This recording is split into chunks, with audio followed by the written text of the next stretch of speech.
तभी मीरा, एक चुलबुली और जिंदा दिल लड़की, देर से आती है और हड़बड़ी में उसके बगल में बैठ जाती है। तुम हमेशा इतनी जल्दी आते हो क्या?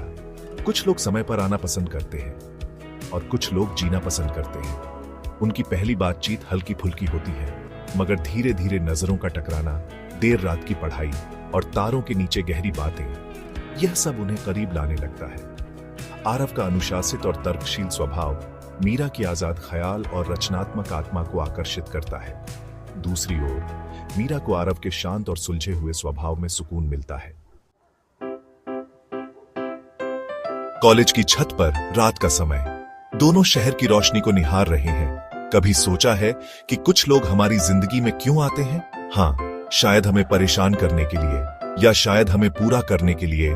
मीरा थोड़ी देर तक आरव को देखती रहती है। उसकी आंखों में कुछ अलग सा एहसास छलकता है। आरव, तुम्हें पता है, जब मैं तुम्हारे साथ होती हूं तो जिंदगी आसान लगती है, जैसे कोई हो जो हर हाल में मेरे साथ रहेगा। और जब तुम साथ होती हो तो मैं पहली बार खुद को जिंदा महसूस करता हूं। धीरे धीरे यह कॉलेज रोमांस प्यार में बदलने लगता है। एक बारिश वाली शाम आरव अपने दिल की बात कह ही देता है और मीरा मुस्कुराकर उसकी बाहों में समा जाती है। कॉलेज खत्म हो चुका है। करियर की राह पकड़ने से पहले आरव और मीरा एक पुराने कैफे में बैठते हैं। मीरा की आंखों में सवाल है। आरव, आगे क्या? तुम दिल्ली जा रहे हो, मैं मुंबई।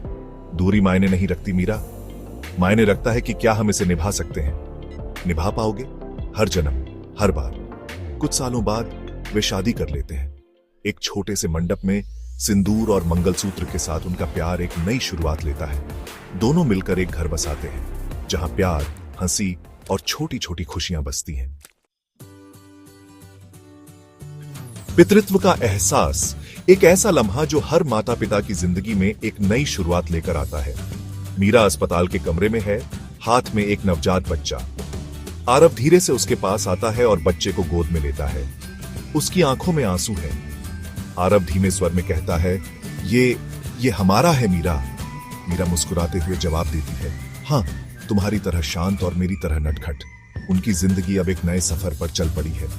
रातों को जागना, पहली बार पापा और मम्मा सुनना, नन्ही उंगलियां पकड़कर चलना, हर लम्हा उनकी मोहब्बत को और मजबूत करता है। सालों बाद आरव और मीरा बूढ़े हो चुके हैं। एक पहाड़ी घर की बालकनी में दोनों झूले पर बैठे हैं, हाथ में चाय। मीरा आरव के कंधे पर सिर टिकाती है और कहती है, आरव, अगर एक और जन्म मिला तो क्या फिर से मुझे चुनोगे? आरव हल्के से उसकी उंगलियां पकड़ते हुए कहता है, अगली बार तुम्हें ढूंढने में देर नहीं लगाऊंगा। धीरे धीरे जिंदगी अपने आखिरी पड़ाव पर पहुंचती है। एक सुबह आरव मीरा के हाथों में सोया हुआ हमेशा के लिए सो जाता है।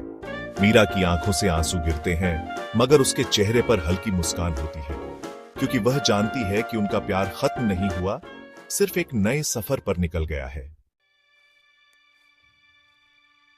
मीरा की अंतिम विदाई के बाद उनके घर की दीवार पर एक पुरानी तस्वीर टंगी है, कॉलेज के दिनों की।